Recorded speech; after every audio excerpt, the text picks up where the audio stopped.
Hi there, I'm Joe here at Intelligent Labor and Moving.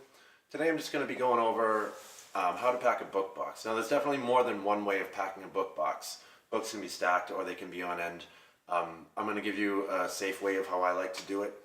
I like to generally start with books that are same size or at least close to the same size. I put them on end. Now, if you have a book that's particularly special to you that you're worried about getting damaged, you can just wrap it in a piece of paper.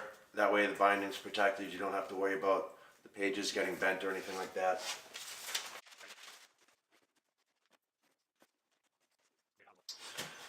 Now, when you have your box full, if you have any empty spaces, you can always fill it in with paper.